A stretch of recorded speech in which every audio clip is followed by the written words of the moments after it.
Welcome everyone to the MKX Pro League Report. My name is Dustin Kane, and joining me as always is Evan Hashimoto.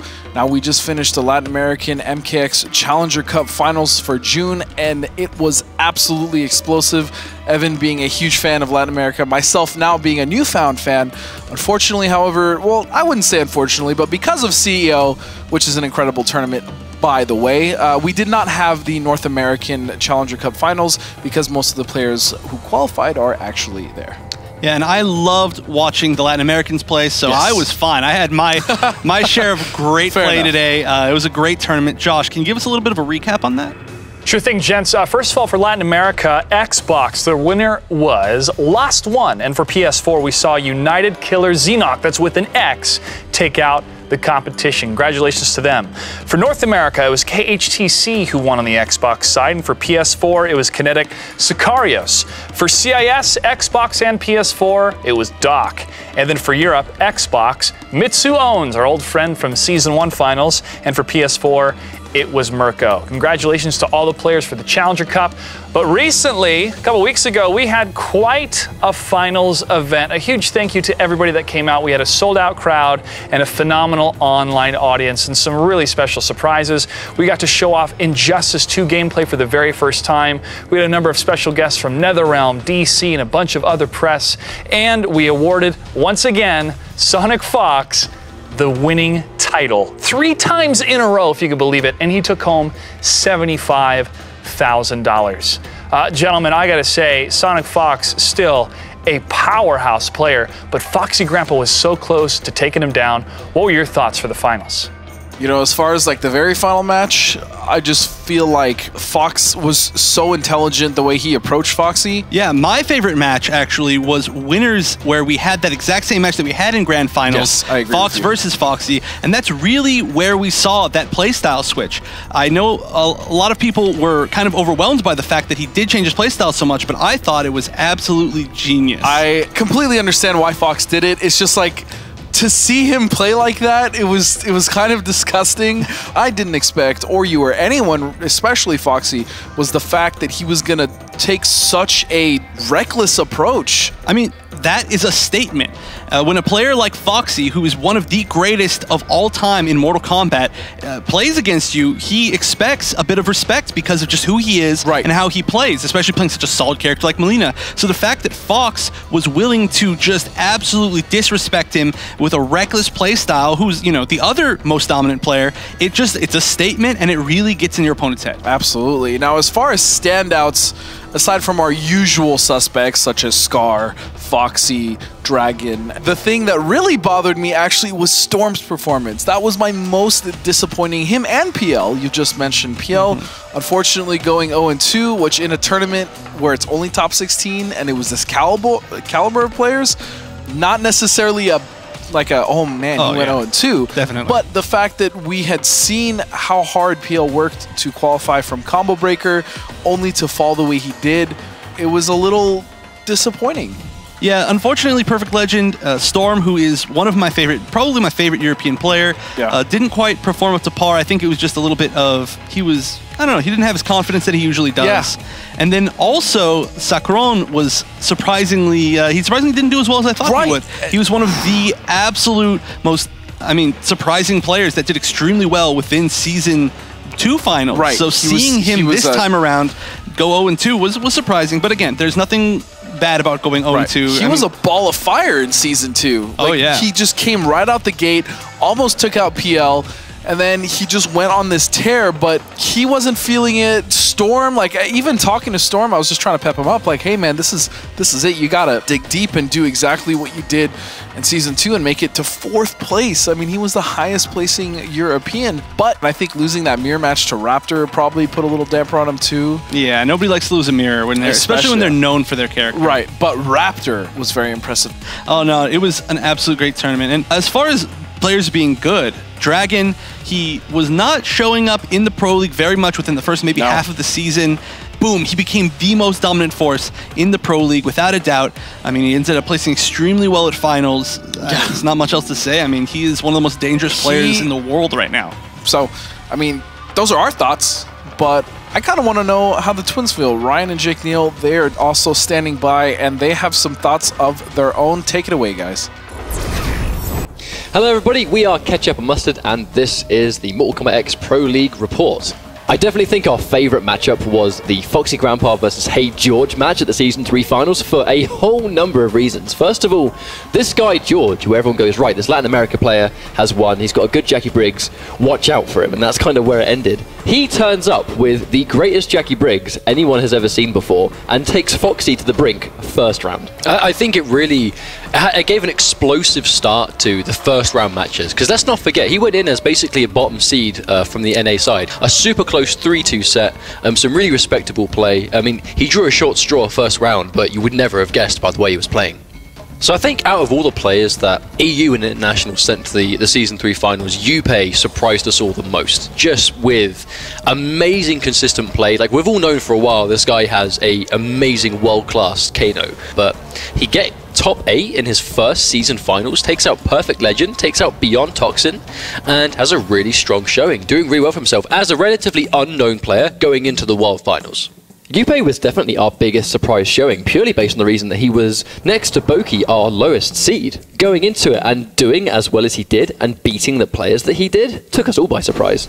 I mean, Season 3 finals was not without its share of upsets and surprise results, like we just said, Yuppei being our standout player. To defeat someone as a 3-time finalist was a big shock to a lot of us. We were proud of him, and obviously it was no easy feat. Perfect Legend is an amazing player, but I would definitely call that an upset.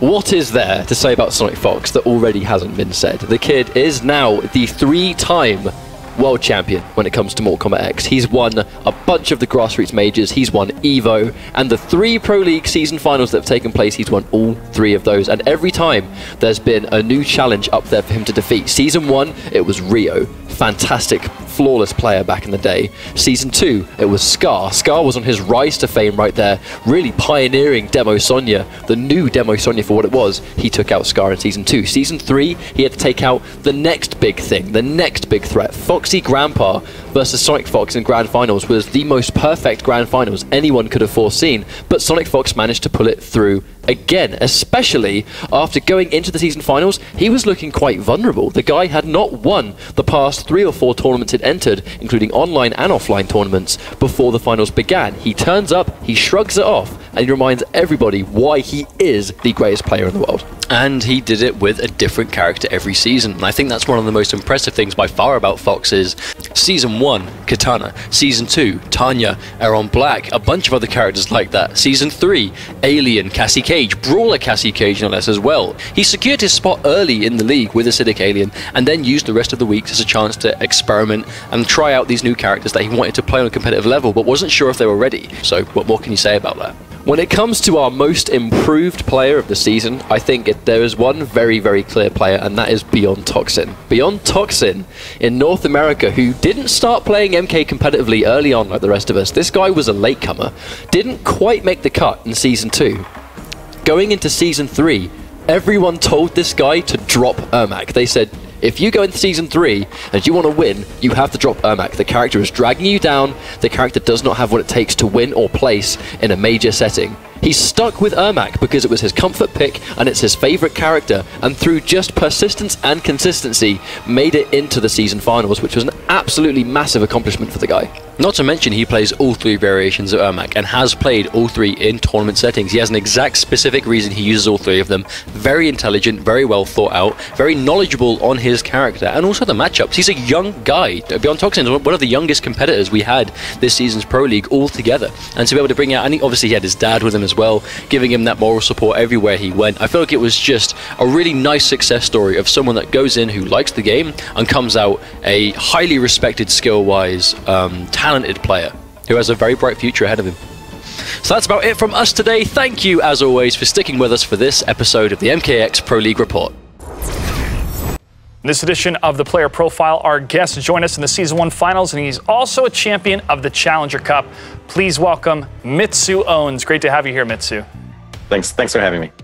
So first of all, we saw you at the Season 1 Finals. You are one of the best Scorpion players out there. What have you been up to since Season 1, which was over a year ago, if you can believe it? Yeah, time flies by quickly. I've been still sticking with Scorpion, still playing the game, supporting ESL, and just enjoying the journey. Now tell me about the Challenger Cup and tell me about the journey that you've gone through throughout this entire season with the Challenger Cup.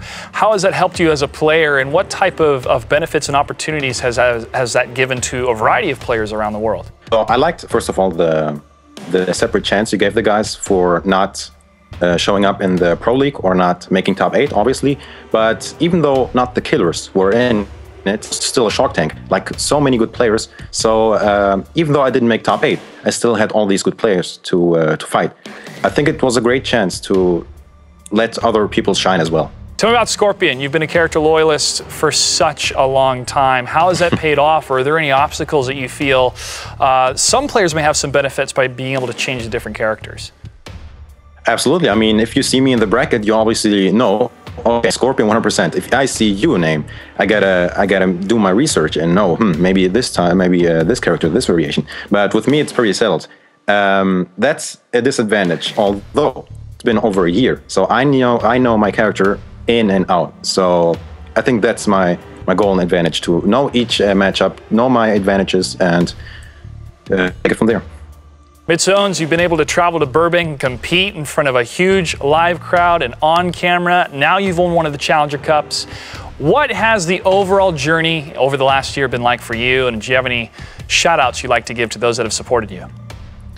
I gotta say, you guys have changed my life. I mean, this stuff, I'm a streamer. You guys made it possible to be a partner with Twitch. No one knew who Mitsuones was a year ago. So I'm very happy to still live this journey. I mean, I didn't make it to Burbank, unfortunately, again, but even though, I mean, I'm still enjoying every single match, and I'm very happy to have won the Challenger Cup. Yeah, shout outs, obviously, everyone who supported me, all the Scorpion fans, all the Mitsuones fans, all my Twitter followers, and a special shout out to someone I've met very early in my journey, and as a professional, even as a friend, as a mentor, and that's than you, Joshua Gray. Thank you very much for all you did for the MKX community. We appreciate you very much, and I hope to see you in the future and work with you even without MKX, maybe in other games. So let's just see where the journey brings us. All right, thanks so much for joining us, Mitsuones. It's great to see you, buddy. Again, you got to be part of a really wonderful experience at Season 1, announcing Season 2 with you and Evan Hashimoto during the Predator Tag Team match, and now you're a Challenger Cup champion. So congratulations once again, and best of luck in the future. Thank you. Thanks for having me. And thank you so much, Josh, and congratulations to Mitsuones. He has been a longtime procurer and supporter of ESL. We thank you and congratulate you for your win. Oh yeah, man, love that guy. But if you guys haven't been keeping up to date, check out the newest episode of Master of Combat from our friends in the UK.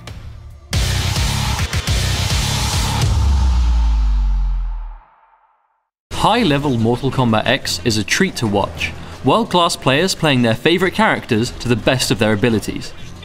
We recently had the Mortal Kombat X Pro League Season 3 finals, where 16 of the world's strongest competitors fought for that top spot, where the winner took home $75,000. In this video, we'll be watching one of the more hyped sets from this tournament, PXP of Foxy Grandpa vs PG Scar. We'll be taking key moments in the set and analysing their decisions, execution and ability to stay on top of the game. So let's get started. On. I mean, it's definitely going to work out, but you have that strong 50-50 factor. Now that was brave. That's matchup knowledge. Foxy uses grab after military stance on prediction of Scar blocking. This was because he expected Scar to block and bait an armoured interrupt on Foxy's end. Restand. That corner restand is significantly plus a hit as Melina. Plus lead jump. Next, Scar jumps in just outside of Melina's back 1-2 range because he is predicting a projectile, as no normals from Melina will reach him from where he leaves the ground, making the projectile the most likely option for Foxy to go to. Scar is correct on his read and gets a full jump in. Normally see this. Oh, there's a full punish. No, it doesn't go in for the roll. Oh, speaking of punishes though, that dive kick, mad unsafe. Foxy uses the forward 1 to armor break, but only does the first part of the string should it whiff. Scar dive kicks, expecting to whiff punish the full string, but Foxy recovers after only whiffing the first hit, getting a block and a full combo on Sonya's dive kick. So many tech throws this tournament. Oh, and he gets hit anyway! Scar's probably going to take the game on that. Maybe not quite. Scar whiffs his low string here, but just in case it connects on block or hit, he cancelled the whole thing into military stance just to keep himself safe if it connects. Foxy then runs into it, and as he's already input the stance, he can easily turn it into a full combo. Spending the bar, just try and guarantee it. Oh no, Foxy with the dive kick reaction to get to the 50-50. Scar hasn't got Mia to break! After being one hit away from losing, Foxy reacts to Sonya's projectile with an air telekick into Psy, then using the on-hit plus frames to enforce the final 50-50 to win game number 1, as the following combo would have done sufficient health to take the game. Hit that grab, might even do it. Magic pixel remaining. Oh, hang on a minute! Is Scar going to make this happen? No, it's going to be difficult now. Oh, wait a minute, what was that? Oh, no. On a single pixel of life left, Scar uses the parry 2 times in a row on prediction of Foxy using the dive kick or the roll to finish him off with chip damage. Scar is right both times, but Foxy calls the double bluff and tries again for a 3rd time, taking the round on a game of chicken. He later told us he would have kept doing rolls or dive kicks until Scar killed him, as the odds of a round being won on purely parries over and over again has never really happened before, let alone in competitive play. Actually, he's going to run cancel into that. Oh wait, he just got hit by the low. Now this combo is not going to kill, but the setup afterwards definitely could. Oh, and he gets the low. He's going to take a game off Foxy. Scar uses the meter burn smoke away to try and safely avoid the Psy, which is often thrown after Melina's back 1-2 restand, catches a hit into full combo, then ends in a restand and hits low to win the game. Scar even used his back 3 down 4 to add an extra element of mix-up afterwards, as the string's damage was sufficient to win. On the way to getting this full 3-game comeback. Well, I mean, are we going to see a smoke? Here, Scar starts the round with a forward 1, knowing that Smoke's 8-frame forward 1 is faster than Melina's 11-frame back 1. Should Foxy have gone for the back 1, forward 1-3 into Smoke Bomb would win and land a full combo, getting the crucial breaker out of Foxy early. Oh, knows his spacing to get a restand. What's the mix-up? Oh, that's one of the changes, unfortunately. Smoke. Since the latest balance patch, Smoke is no longer completely guaranteed a 50-50 after the restand situation. It's just that so many options are available, Armor is rather predictable. Foxy finally challenges the restand with Armor to prevent Scar being too comfortable using 50-50s after every combo. Scar's gonna have a breaker. Oh no, uses it. One more touch. Oh no, he's gonna go for the Foxy drops it. Foxy drops it. Oh, there we go. Foxy Grand Park. Scar decides to escape his minus frames after Smoke Bomb with a smoke away, knowing the throw is a likely option as the move is not punishable but still minus on block. He goes for a jump as his 2 previous jumps this round both went unanswered. Foxy finally goes for the anti-air into chip damage to finish things off. This set was selected as it was top seed versus top seed in the Season 3 finals. It demonstrated just what this game was made of at the highest possible level. These players will continue to grow and improve, as will the entire community with practice and dedication. Hopefully, going into the science of matches like these will help you all further develop your own characters and playstyles. This is ESL, and this is Mortal Kombat X. And that does it for this edition of the MKX Pro League Report. Thanks so much for tuning in. As always, you can get more information by following us on Twitter at ESL Mortal Kombat and on Facebook /ESL Mortal Kombat. Huge thank you to everybody who's supported the Pro League since day one. A huge thank you to NetherRealm Studios, WB Games, and of course everybody here at ESL. And also to the players, we want to give a huge thank you for continuing to support competition, not only here at ESL, but for all the grassroots events around the world. Keep fighting, keep competing, and we'll see you very, very soon. Take care.